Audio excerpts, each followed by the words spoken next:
오늘 주시는 하나님의 말씀은 창세기 15장 7절에서 21절 말씀입니다. 또 그에게 이르시되 나는 이 땅을 내게 주어 소유를 삼게 하려고 너를 갈대에 인해 우르에서 이끌어낸 여호와이니라. 그가 이르되 주 여호와여 내가 이 땅을 소유로 받을 것을 무엇으로 알리까? 여호와께서 그에게 이르시되 나를 위하여 3년 된 암소와 3년 된 암염소와 3년 된 순양과 산비둘기와 쥐비둘기 새끼를 가져올지니라. 아브라함이 그 모든 것을 가져다가 그 중간을 쪼개고 그 쪼갠 것을 마주 대어 놓고 그 새는 쪼개지 아니하였으며 솔개가 그 사체 위에 내릴 때에는 아브라함이 쫓았더라.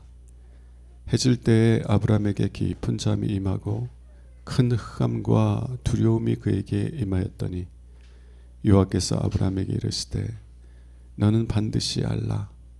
내 자손이 이방에게 객이 되어 그들을 섬기겠고 그들은 400년 동안 내 자손을 괴롭히리니 그들이 섬기는 나라를 내가 징벌할지며 그 후에 내 자손이 큰 재물을 이끌고 나오리라. 너는 장수하다가 평안히 조상에게로 돌아가 장세될 것이요 내 자손은 4대 만에 이 땅에 돌아오리니 이는 아모리 족속의 죄악이 아직 가득 차지 아니함이니라 하시더니 해가 져서 어두울 때에 연기 나는 화로가 보이며 타는 횃불이 쪼갠 고기 사이로 지나더라.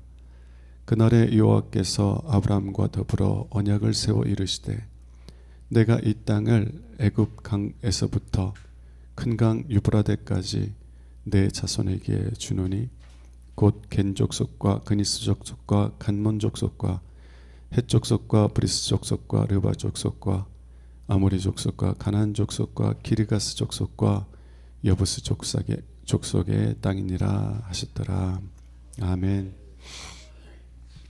말씀을 나누기 전에 우리 권사님 대표 기도해 주시는데 그런 마음의 감동이 오더라고요.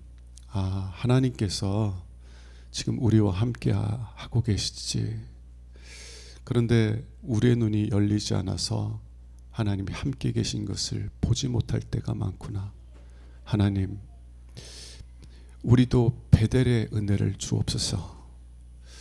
이 야곱이 자기 생명을 구하기 위해서 밧단 아람으로 도주할 때에 루스란 땅에서 하나님께서요 그를 만나 주셨어요.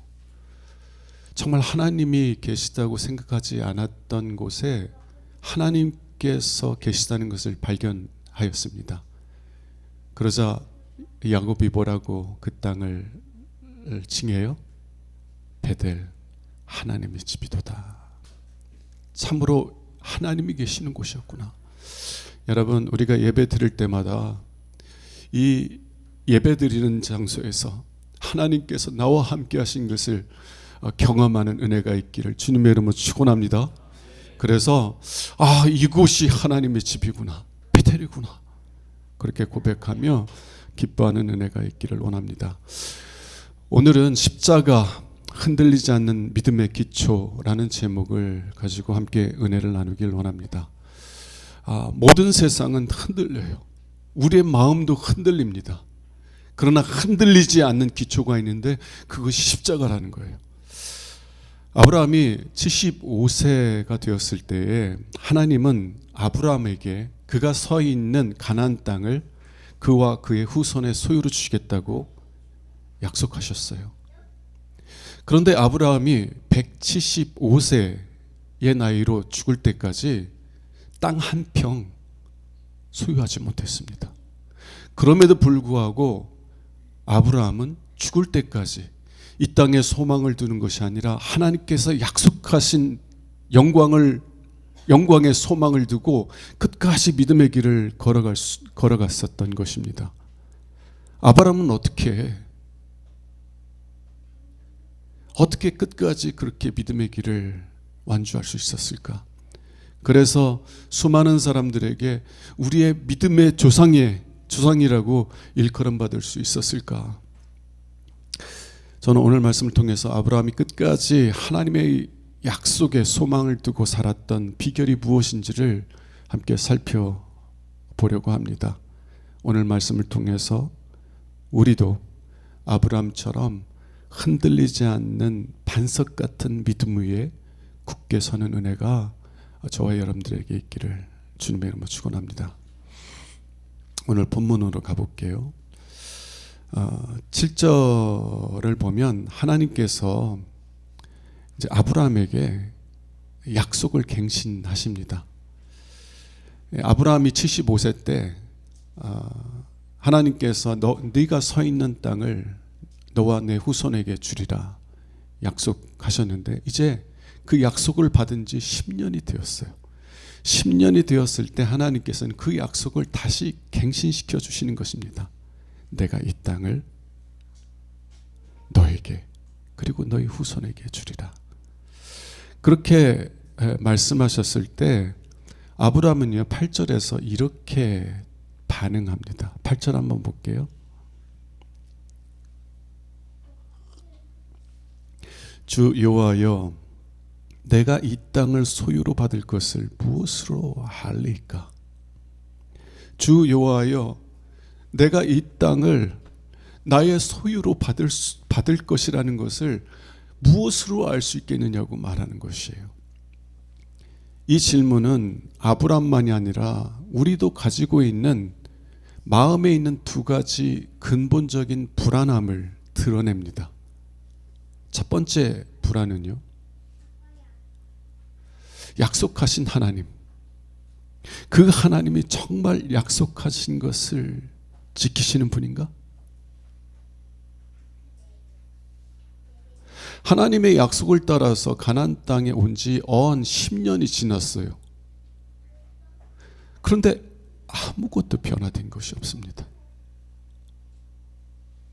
가나안 땅은커녕 땅 한 평조차 없었어요. 정말 하나님이 약속하신 것을 반드시 지키시는 분인가요? 만일 아니라면 지난 10년 인생 헛것이고 앞으로의 인생도 헛것이에요. 세상 사람들은 우리에게 손가락질하며 조롱할 것입니다. 내 하나님이 어디 있느냐? 네가 믿는 하나님이 도대체 어디 있어? 이런 불안함 속에서 아브라함은 하나님이 약속하신 것을 반드시 지키실 분이라는 것을 알게 해주세요. 하나님에 대한 믿음이 흔들리지 않게 해주세요. 기도하고 있는 것이고요.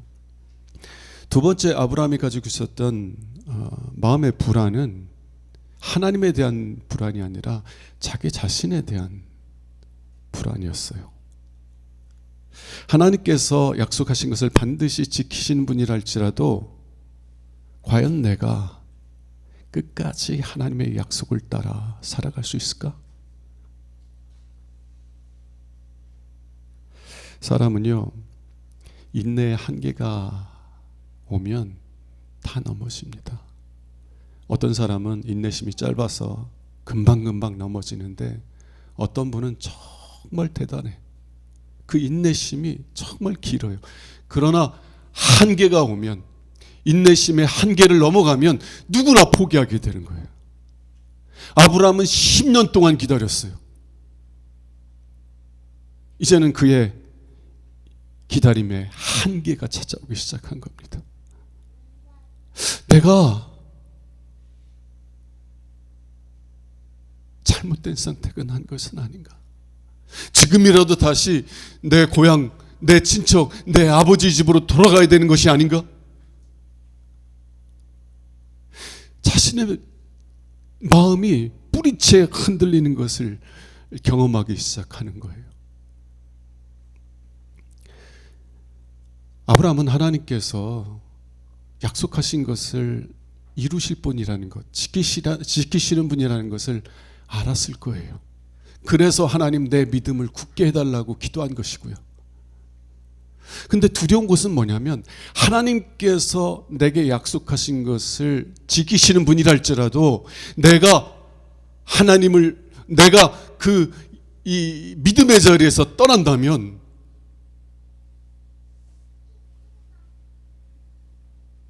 그 약속을 상속받지 못하기 때문입니다. 여러분, 김병에 효자 없다는 말이 있죠. 누가 오랫동안 부모님을 간병하다가 지쳐서 포기하게 되는 그런 자녀에게 너 같은 자식이 어디 있느냐고 책망할 수 있겠어요? 야, 너니까 그래도 지금까지 부모님을 간병한 거야 라고 위로할 거예요. 그죠?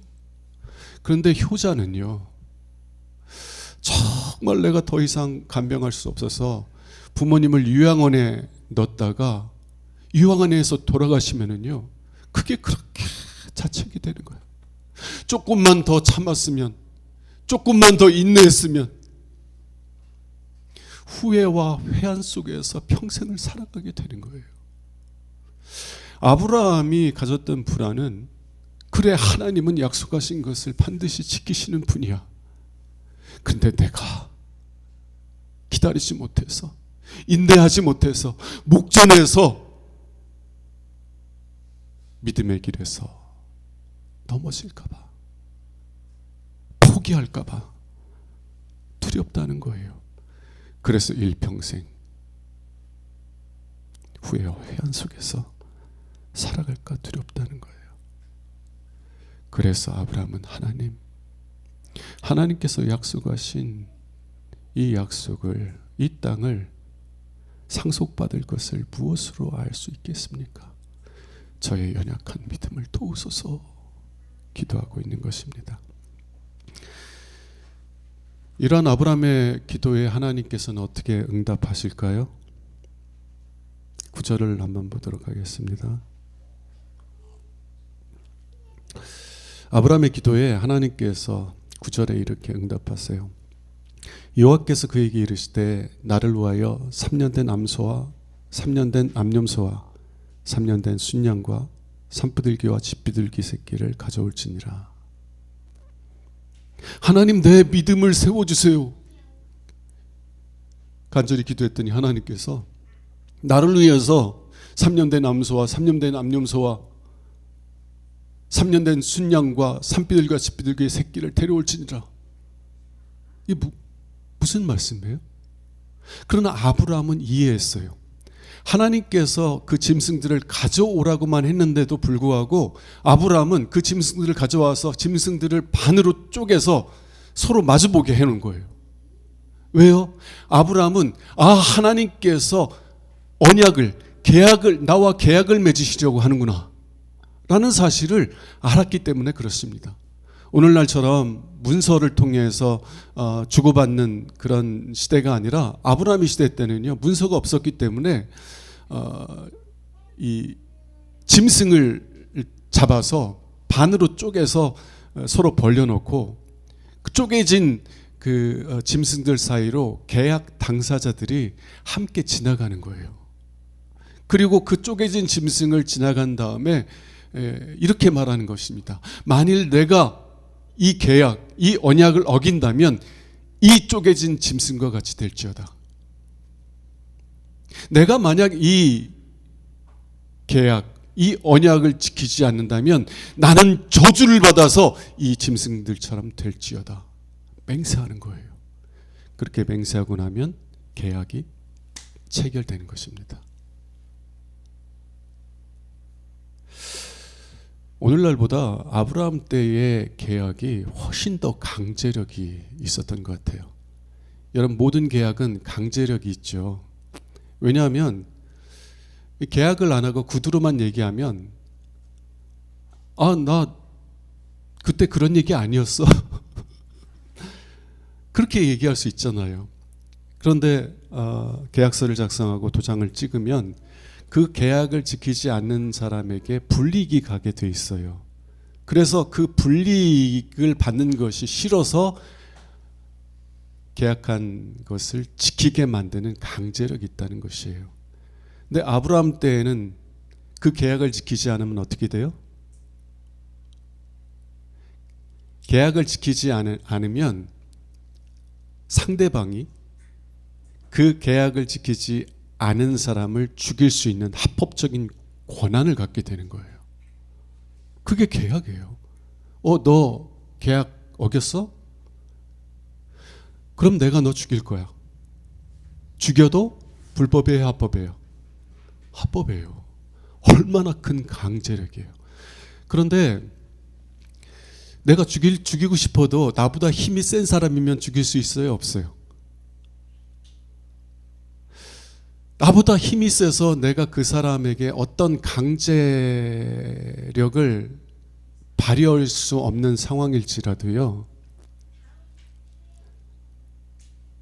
만일 그 계약을 지키지 않았다면 그 사람은 일평생 사람들의 손가락질을 받으며 수치와 멸시 속에서, 부끄럼 속에서 살아가게 될 거예요. 오늘날처럼 여기서 좀 잘못하면 그냥 딴 데로 이사 가면 되는 그런 시대가 아니었잖아요. 집성촌에서 모든 사람들이 서로 얼굴을 다 아는 사람들이었어요. 저 사람 생명의 언약을 맺고도 그 언약을 지키지 않았어? 그 사람은 일평생 수치, 부끄럼 속에서 살아야 됩니다. 그래서 그 언약을 맺은 사람들은 어떻게 해서든지 이 언약을 지키려고 하였다는 거예요. 또 반대로 힘 있는 사람들은 이런 언약을 맺으려고 하지 않아요. 아쉬운 사람은 누구예요? 약한 사람이지. 힘 있는 사람, 강한 사람이 뭐가 아쉬워서 이런 강제력이 있는 계약을, 언약을 맺으려고 하겠어요? 누가 와가지고 정말 당신이 약속한 것을 당신이 이루실 것이라는 것을 확증할 수 있는 계약을 좀 하자고, 그렇게 아무리 요청해도 야, 내가 한다면 해. 나 못 믿어? 날 의심하는 거야? 그러면서 언약 안 맺고 계약 안 맺고 그냥 내가 해주겠다고 약속을 하는 거예요. 근데 보세요. 아브라함은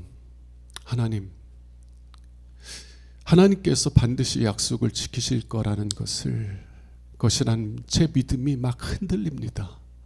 도와주세요. 제 믿음을 굳건히 해주세요 라고 기도하고 간구하였을 때, 하나님은요, 지극히 크신 하나님은 지극히 작은 아브라함을 위해서 기꺼이 계약, 언약에 들어가신다는 것입니다. 이 언약을 통해서 하나님께서는 아브라함의 믿음을 굳세게 해주시기를 원하셨어요. 그런데 아브라함의 문제는 단순히 하나님이 신뢰할 만한 분인가에 대한 믿음뿐만이 아니라 누구에 대한 믿음이 흔들린다고요? 자기 자신. 10년이 지났지만 아무것도 변화되지 않는 상황 속에서 정말 내가 가는 길이 바른 길인가? 그의 믿음의 뿌리가 흔들리기 시작하는 거예요. 하나님께서는 이 문제에 대해서 어떻게 답하십니까?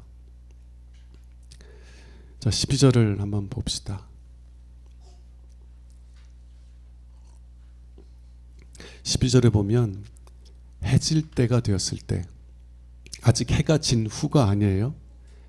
이제 해가 지려고 할 때, 그때 큰 흑암과 두려움이 아브라함에게 임하였다라고 말해요.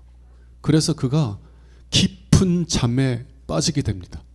졸려서 잔 것이 아니라 큰 흑암, 무섭고 큰 흑암이 갑자기 아브라함에게 임하여서 아브라함이 너무 두려운 마음 가운데 마치 혼절한 것처럼 잠에 빠지게 되었다는 것이에요. 여러분, 크고 무서운 흑암은요, 하나님의 심판의 징조입니다. 아니, 왜 하나님께서 아브라함과 언약을 맺으시겠다고 말씀하시면서 왜 심판의 징조인 크고 두려운 어두움을 이 아브라함에게 임하게 하시는 거예요. 그 이유는 좀 후에 살펴보도록 하겠습니다. 17절 한번 보겠습니다. 17절. 이제 해가 져서 어두워졌을 때, 깜깜해졌을 때 아브라함은 연기 나는 화로와 타는 횃불이 쪼갠 고기 사이로 지나가는 것을 보게 됩니다. 이 히브리어 성경에는 이렇게 되어 있어요. 보라, 연기 나는 화로와 타는 횃불이 쪼갠 고기 사이로 지나가는도다. 보라, 연기 나는 화로와 타는 횃불이 쪼갠 고기 사이로 지나가는도다. 연기 나는 화로와 타는 횃불은 무엇이에요? 하나님께서 이스라엘 백성들을 애굽에서 건져주시고 광야길로 인도하셨을 때 하나님께서 무엇으로 그들 가운데 임재하셨습니까? 구름기둥과 불기둥. 구약의 선지자들이 하나님을 배웠을 때 하나님은 마치 사람 모양을 가지고 계신데 마치 이 막 맹렬하게 타는 불과 같은 존재라는 것을 보았습니다. 하나님은요, 맹렬하게 타는 불과 같은 모습을 가지고 계신 거예요. 그래서 누구도 그 앞에 가까이 할 수 없는 그런 영광스러운 존재라는 것입니다. 하나님은 이스라엘 백성들 가운데 임하셨을 때 그래서 불기둥과 구름기둥으로, 낮에는 그 맹렬한 불을 백성들이 보지 못하도록 구름으로 당신을 가리셨고요, 밤에는 구름으로 당신을 가렸음에도 불구하고 그 맹렬한 불이 어둠을 뚫고 밖으로 나왔기 때문에 불기둥으로 보이는 것입니다. 연기난 화로와 타는 횃불은 누구예요? 살아계신 여호와 하나님. 하나님께서 해가 져서 어두울 때에 쪼갠 고기 사이로 지나가셨다는 거예요. 그런데 이상한 것은 하나님께서 홀로 그 가운데를 지나가신 후에 언약을 체결하시고 종결하셨다는 거예요. 여러분, 계약은 쌍방이 하는 거죠. 일방적인 계약은 없죠. 계약 당사자들이 함께 사인해야 계약이, 언약이 체결되는 거예요. 근데 하나님은요, 홀로 언약을 맺으시고 계약을 체결하셨다라는 것입니다. 17절과 18절 한번 보도록 할게요. 해가 져서 어두울 때에 연기 나는 화로가 보이며 타는 횃불이 쪼갠 고기 사이로 지나더라. 하나님께서는 아브라함에게 크고 두려운 어둠이 임하게 하셔서 깊은 잠에 빠지게 하셨어요. 그리고 하나님께서 홀로 그곳을 지나가시는 겁니다. 아브라함은 해가 진 후에야 정신을 차리고 하나님 홀로 쪼개진 짐승 사이로 지나간다는 것을 보았던 것이에요. 18절 한번 보겠습니다. 그날에 여호와께서 아브라함과 더불어 언약을 세워 이르시되. 두 사람이 지나간 다음에 맹세를 해야만 언약이 세워지는 거예요. 그러나 하나님 홀로 지나가시고 언약을 세웠다는 것입니다. 왜 하나님은 홀로 언약을 세우신 걸까요? 하나님께서 아브라함에게 말씀하시는 것은 바로 이런 메시지예요. 아브라함아, 너는 내가 실패함으로 내가 약속한 것을 받지 못하게 될까 봐 두려워하느냐? 내 결심이 흐려지고 내 인내가 바닥이 나서 결국 포기하고 실패한 삶을 살아갈까봐, 후회와 회한으로 가득한 인생을 살아갈까봐 두려워하느냐? 만일 내가 넘어질지라도, 내가 실패할지라도 내가 너 대신 죽을 것이다. 내가 받아야 될 저주, 내가 받아야 될 형벌을 내가 대신 받을 것이야. 그래서 너는 저주가 아니라 복을 받게 될 것이야. 이것이 하나님께서 홀로 그 쪼개진 짐승 사이로 지나가시고 언약을 체결하신 이유였습니다. 그리고 하나님께서 그렇게 행하신 이유는 흔들리는 아브라함의 믿음을 굳게 세워주시기 위하였던 것이라는 것입니다.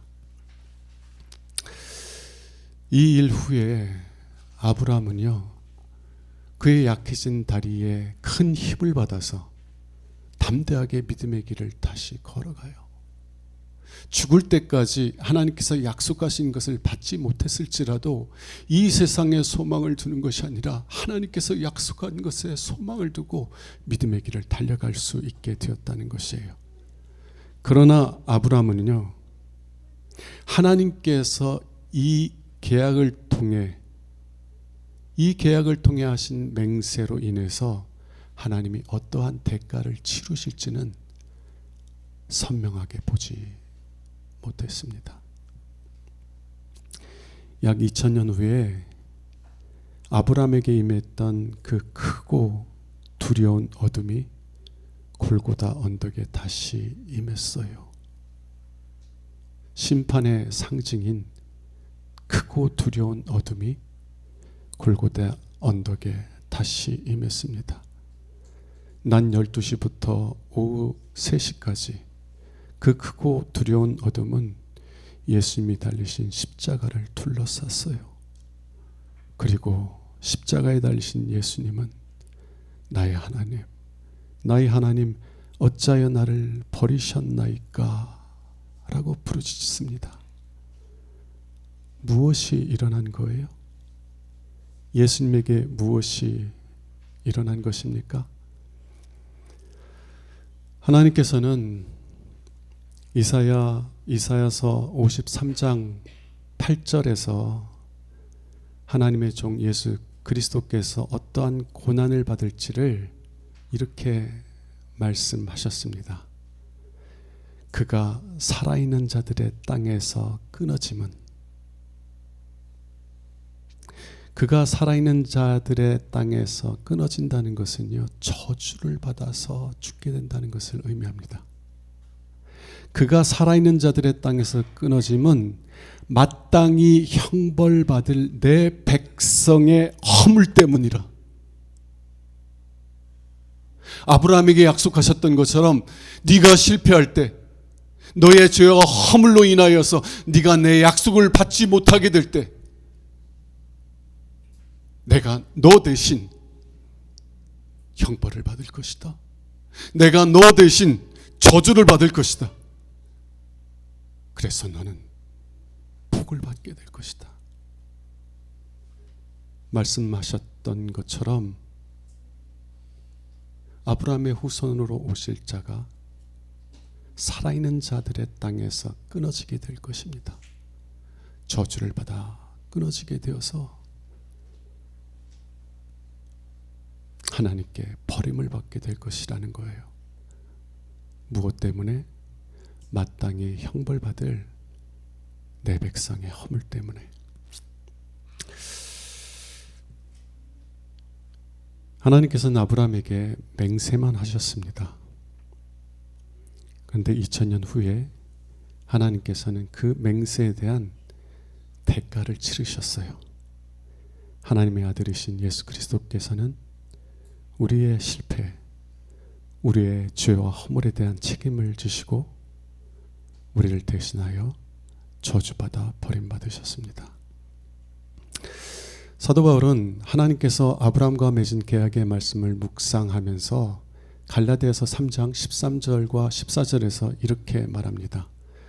그리스도께서 우리를 위하여 저주를 받은 바 되사 우리를 율법의 저주에서 속량하셨으니 기록된 바 나무에 달린 자마다 저주를 받은 자라 하였습니다. 왜 예수님께서 나무에 달려 저주를 받으셨어요? 우리가 받아야 될 저주에서 우리를 건져내시기 위해서. 14절에 보면 이는 그리스도 예수 안에서 아브라함의 복이 나와 같은 이방인에게 미치게 하기 위해서라는 거예요. 예수님이 나를 대신하여 저주를 받은 것은 아브라함에게 약속하셨던 그 복이 나에게 미치게 하기 위한 것이라는 것입니다. 그리고 믿음으로 말미암아 약속하신 성령을 받게 하시기 위한 것이라는 것이.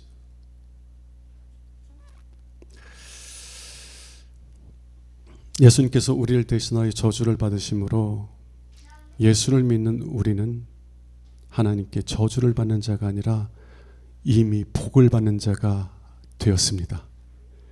하나님은 아브라함과 맺은 계약을 통해 하나님의 아들 예수 그리스도가 이루실 영원한 계획을 우리에게 보여주신 것이에요. 말씀을 적용하고 그 후에 마치도록 하겠습니다. 여러분, 하나님께서는요 아브라함에게 계약을 통해서 만일 네가 실패할지라도, 만일 네가 죄를 지을지라도, 만일 내가 범죄할지라도 저주는 내가 받아. 그래서 너는 복을 받게 하겠다 라는 말씀을 해 주셨어요. 그러나 하나님께서는 예수 그리스도를 통해서 그 약속을 온전히 성취하신 줄로 믿습니다. 다르게 말하면 하나님께서는 단순히 네가 실패할지라도 나는 너를 대신하여 저주를 받아서 그래서 너는 복 있는 사람이 되게 하겠다고 약속하시는 것이 아니라 예수 그리스도를 통하여서 우리를 대신하여 저주를 받으심으로 이미 우리가 복 있는 사람이 되게 하셨다는 것이에요. 하나님께서는 우리에게, 예수 믿는 자들에게 영광스러운 약속들을 주셨어요. 요한복음 1장 12절에 보면 영접하는 자, 곧 그 이름을 믿는 자들에게는 뭐가 되는 권세를 주셨다고요? 하나님의 자녀가 되는 권세. 여러분, 하나님의 자녀인 거 아세요? 하나님이 나의 하나님일 뿐만 아니라 하나님 내 아버지신 것을 아세요? 하나님이 내 아버지신데 누가 나를 대적해요? 하나님이 나를 지키시고 돌보시는데 누가 나를 대적하겠어요? 영광스러운 약속이에요. 또 로마서 8장 17절에 보면 하나님의 자녀이면 또한 상속자, 곧 하나님의 상속자요 그리스도와 함께한 상속자니. 여러분, 우리가 하나님의 자녀가 된 것은 동시에 우리가 누구라고요? 하나님의 상속자, 그리스도와 함께한 상속자예요. 예수 그리스도를 믿는 사람들, 예수 그리스도에게 속한 사람들은요 예수 그리스도와 함께 하나님 나라, 영광스러운 하나님 나라를 상속받게 될 것입니다. 하나님에게 있는 모든 것이 예수의 것이요 예수에게 있는 모든 것이 내게 될 것이에요.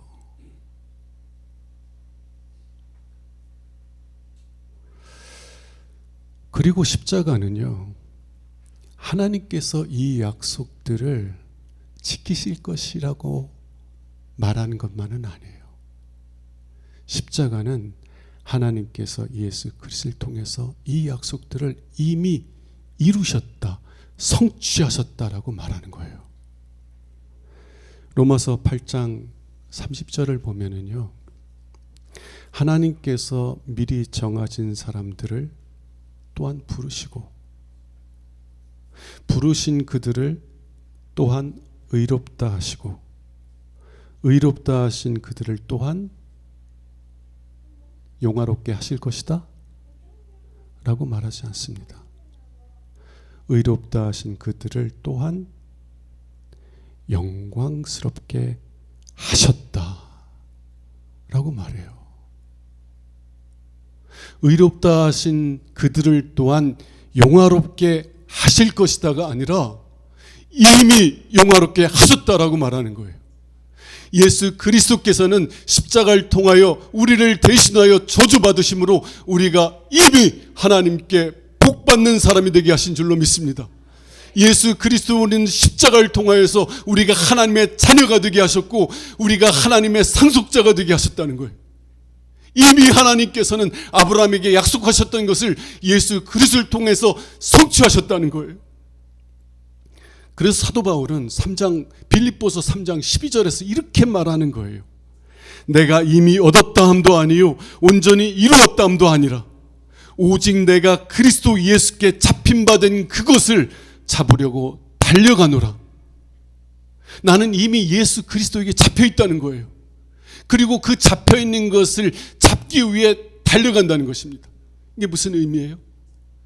예수 그리스도께서는요, 십자가를 통해서 이미 우리가 하나님의 자녀가 되는 권세를 주셨고 하나님의 상속자가 되는 권세를 주셨어요.